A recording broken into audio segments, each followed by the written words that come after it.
week 10 of the fantasy football season, and here's a few tight ends I have as sleeper options this week. The first guy, Jeff Swaim of the Tennessee Titans. So the last 2 weeks here, Jeff Swaim has had good fantasy games in PPR leagues. Week 8 in Indianapolis, 4 catches, 23 yards, and a touchdown. And week 9 at the Rams, 4 catches, 29 yards, and a touchdown. So right now, Swaim, he's still available in 100% of fantasy leagues. And right here, him and Tannehill have a good rapport, especially at the goal line. He's been targeting him. This is obviously concerned more with A.J. Brown and Julio Jones than Jeff Swaim in the middle of the field at the goal line. So right here this week, he's got a matchup versus the New Orleans Saints. I know the Saints have been pretty good versus tight ends, giving up the 6th least amount of fantasy points to them on the season. But right here, wouldn't surprise me if Swaim has once again maybe 20 yards and a touchdown in this one.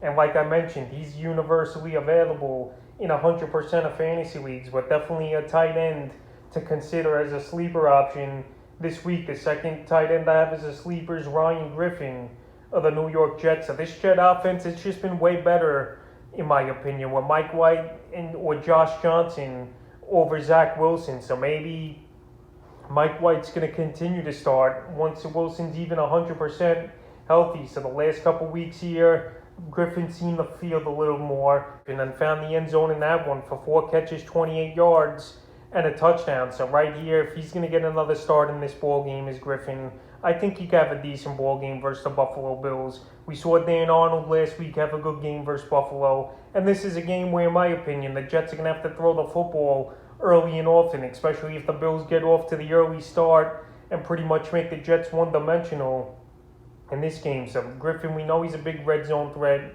We know he's a big tight end at the position that is 6'6", 6'7", and I think him and Mike White have a decent rapport. So right here, Griffin, he's available in 100% of fantasy leagues as well, and he's definitely a sleeper option this week. And the third and final tight end I have as a sleeper option is Gerald Everett of the Seattle Seahawks. So Gerald Everett now gets Russell Wilson back as his quarterback, and we saw some decent ball games out of him early in the season. His best games on the year, week 1 in Indianapolis, 2 catches, 20 yards, and a touchdown. And week 3 at the Vikings, 5 catches, 54 yards. So now Geno Smith finally out of the lineup, and everyone could take off now on the Seattle offense once again. And they got a decent matchup with the Green Bay Packers that give up the 16th most fantasy points to tight ends on the season, which is obviously middle of the pack. Gerald Everett, we know he can make some plays, and it wouldn't surprise me if he has 30 or 40 yards and finds the end zone in this one. And he's available in 80% of fantasy leagues. So that's a few tight end sleepers I have for week 10 of the fantasy football season.